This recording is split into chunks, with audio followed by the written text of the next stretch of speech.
It's really something that, you know, when you have your time away from work, you need something to distract you a little bit. You need something to kind of take your mind off things and clear your mind and be able to come back to work kind of a refreshed person. So exactly. This is one of those things for me, along with the gym.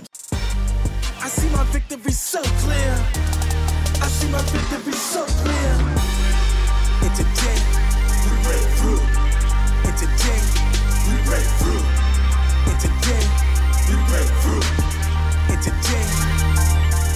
What's up, guys? Dr. Adam Martin of the Fit Pharmacist here in New Jersey with one of the OGs of Fit Pharmacist Friday, my good friend Andrew Vassallo, also known as Fitness RXE. What's up, my man? What's going on? Dude, so pumped for this. Yeah, because as you guys can see, I'm in a garage. And we're not trying to Tai Lopez style nothing here, but there's significance to this. Because if you've been following me for a while, you know I love cars, and so does this dude, but to a whole other level.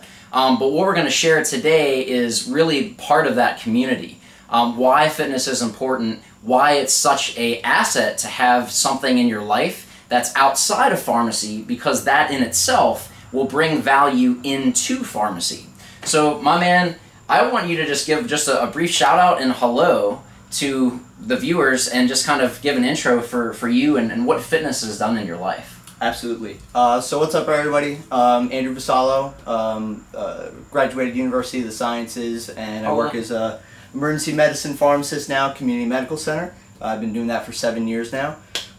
So, you know, as a lot of people do through pharmacy school, I had a hard time, and, you know, I had to question a lot of things. Where am I going with my career? I went through some hard times, and, like, you know, fitness really became a big part of my life when I wasn't really healthy. I was not eating much, wasn't sleeping much, I was stressed all the time. Yeah. And I found that, you know, when I went home that summer, I'm like, you know what, I barely passed Orgo, as I think most of us have, by the skin of my teeth, and I said something has to change. I need to start getting healthy. I need to do things to better myself and get through this pharmacy school and do this for the rest of my life, for my career, yeah. To feel better, you know, in general.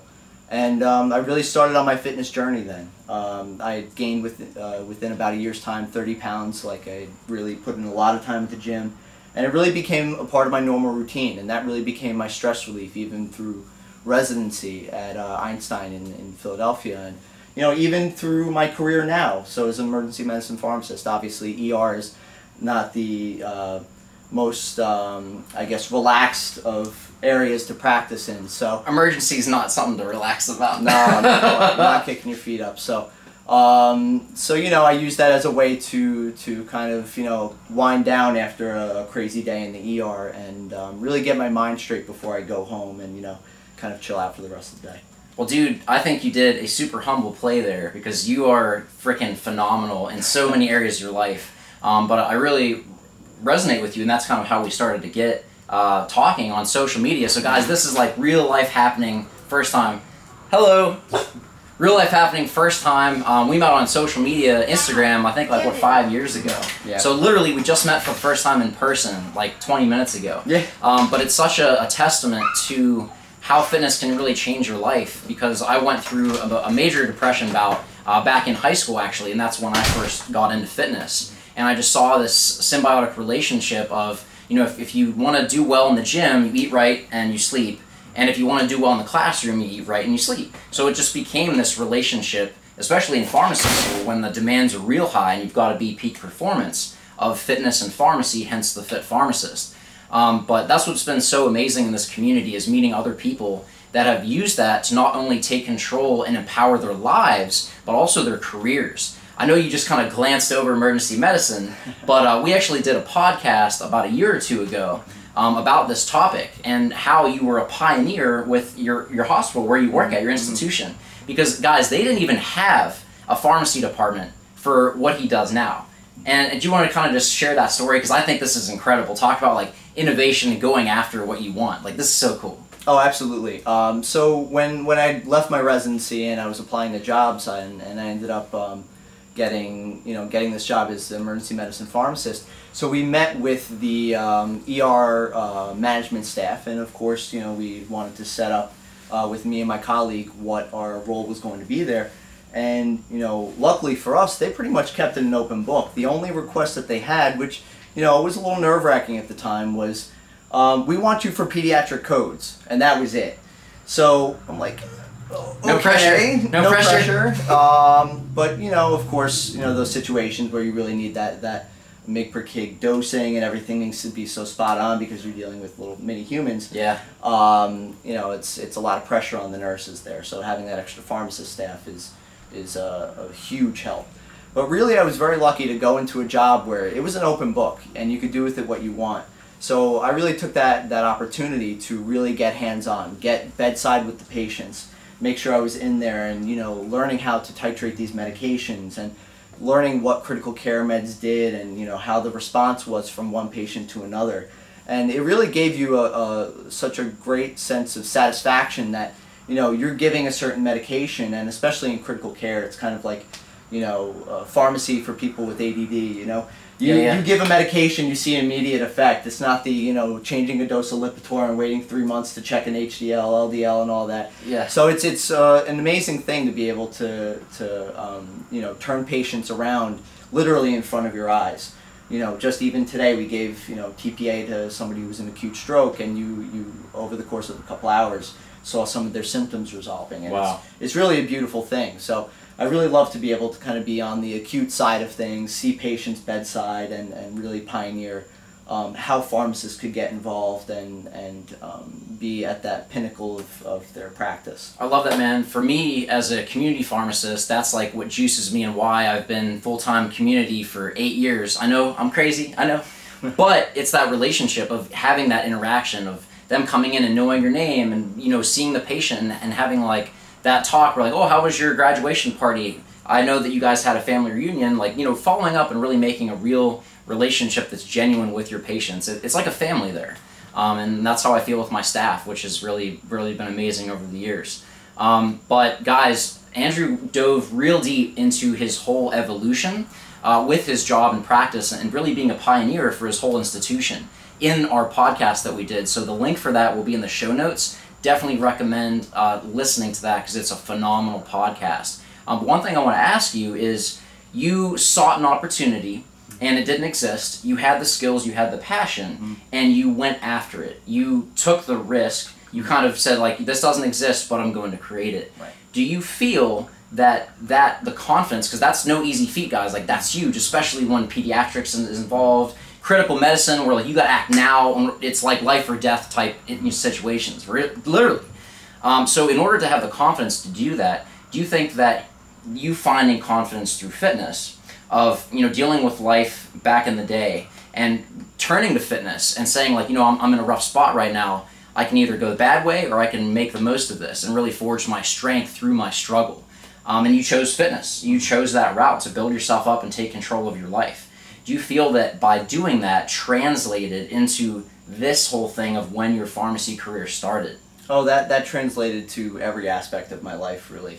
100%, like the getting into the gym and feeling better about myself, feeling good physically and mentally, really prepared me for... He's jacked, y'all. Whoa, easy there. Legit. Standing next to this guy, you know. Like, I did deadlifts earlier, sorry. I haven't eaten, I gotta get a pizza. Oh, that. Yeah. Federici's? Federici's, that's good stuff, man. If you're in Jersey, Federici's, and then Jersey Freeze. So that's what I'm about to hit up next. Thin crust. Yeah. Unbelievable. Yeah, but it really did give me the confidence to step into a job where really I had 5 weeks of emergency medicine experience walking into that at the end of my residency. They really did take a gamble on me. I mean, I was up against somebody who had ER experience with these interviews, and I interviewed well, and I went in there with the confidence and saying that, you know, I really want this, I want to be able to grow into this, and they gave me the shot, and just being able to have that drive, which I think was partially from, you know, seeing where I've come in the fitness world and everything, has really kind of helped me in my career as well. So no, that was a huge part of that. That's awesome, man. And I love how you said it helped with your drive, because that translated into this drive. Smooth transition. You like that? That's all the podcasting. Oh, yeah. But no, that's actually what got us connected on social 5 years back. Is, you know, he's into fitness, and then I saw his car on Instagram. I'm like, no way, that's my car. Except he's like a whole other level. So that's what we talked about on the podcast. One of the aspects of having that passion, side hustle, or hobby that's not directly pharmacy, but how going into that passion, that guilty pleasure, if you will, can translate so well into elevating your career and bringing to the table things that you learn. And one of the things that you mentioned on the podcast was the concept of seat time.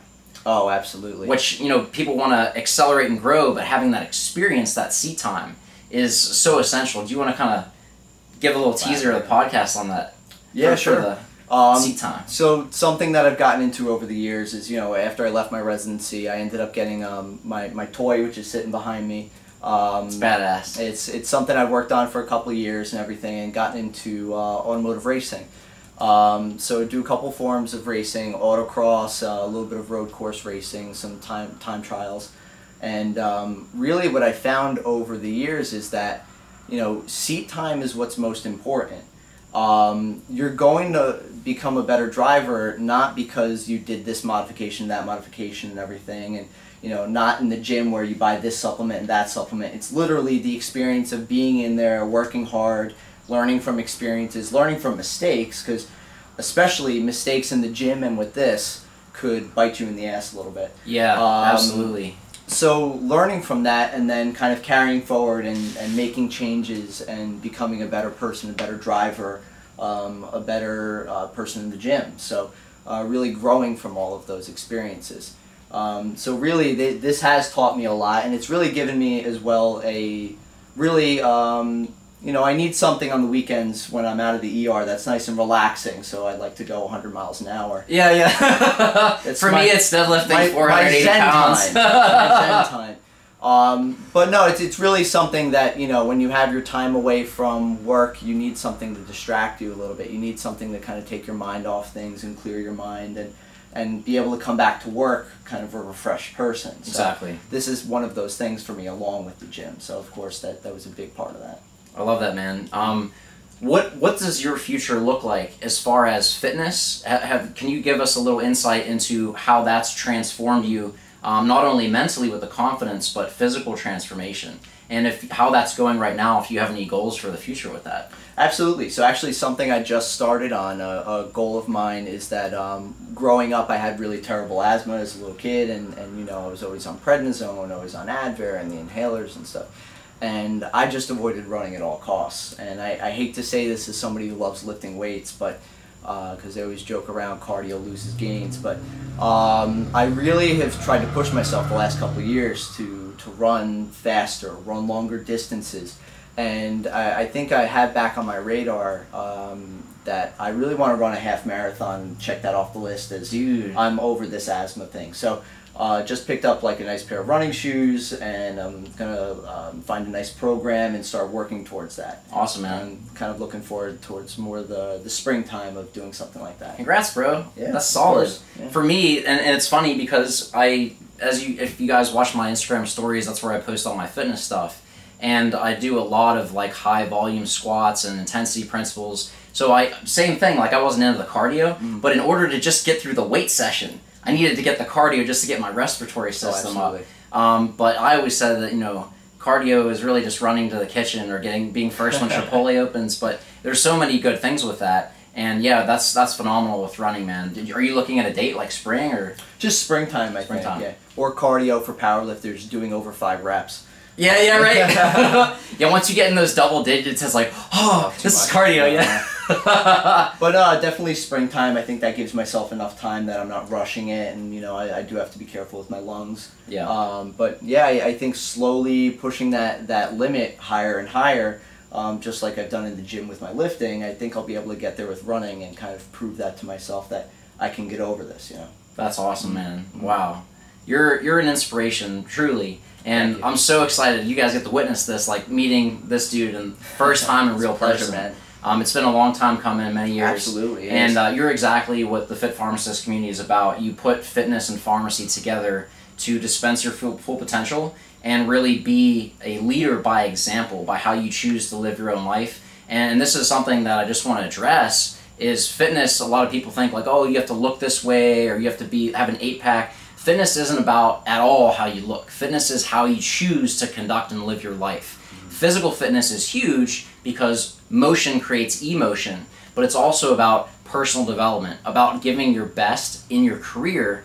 And in order to do that, you have to really have that self-love and compassion of really doing things that you love, like fitness, like racing, like giving back. So that's my challenge, is finding what juices you guys, what gives you that zest for life. Because once you, yeah, right there. Oh, you should have been like right back that way. Yeah, there you go. Yeah, exactly. Because once you find that, guys, you're gonna feel so fulfilled, and you're gonna be able to bring that energy to work. I get asked all the time, like, how are you on like cloud nine all the time? It's because I do what I love. It's that simple. So find what that is. For me, it's fitness, but for you, it might be underwater basket weaving. I don't know. You gotta find what that is, because that's really gonna juice you guys. But I just want to acknowledge you, man, and just say thank you, because in fact, I dub you a hope dealer, because you give hope. Because there's so many people that struggle with pharmacy, whether you're a pharmacy student, a new pharmacist, and you're overwhelmed, you're just trying to graduate pharmacy school, or you've been practicing and you feel burnout, or you lost that passion. And that's exactly what our podcast was about, is how to find that juice, that passion, that you can really go to work and feel like this is a career that's fulfilling instead of a job that you're just clicking in. So that's really what this whole movement is about, and connecting with pharmacists like Andrew and so many other awesome people in the community like you guys watching. So yeah, man, I appreciate everything you do. Listen, thank you for inspiring me, man. I appreciate it. Oh, it's a pleasure. We inspire each other. We all rise together. Each needs the help of the other. And it's an honor to meet with you and sit down with this man, because this is going to help a lot of people. It's you sharing your story. Yeah. We all have a story, and there's different routes, and it's not a destination, but it's about the journey, and not what we achieve, but who we become on that process. And I haven't known you that long. It's about 40 minutes in real life now. Yeah, just about. But over 5 years, just growing. But yeah, it's awesome to see the person that you have become and are becoming, because you already were amazing, and now it's just like, holy crap. So watch out, guys. Get out the left lane, let this bro through, because he will make it there, and he's definitely a trailblazer. So awesome opportunity. Guys, please make sure you're subscribed to this channel for more awesome content, amazing people like you. Speaking of... Follow this guy. Follow, because I'll be in the left lane, because I got one of these too. But where can people reach you, man? Where can they reach, like, connect with you more, learn more about your story, and see the sweet racing videos? So if you do want to reach me, you could always email me, a.vassallo, so that's V as in Victor, ASSALLO @ymail.com.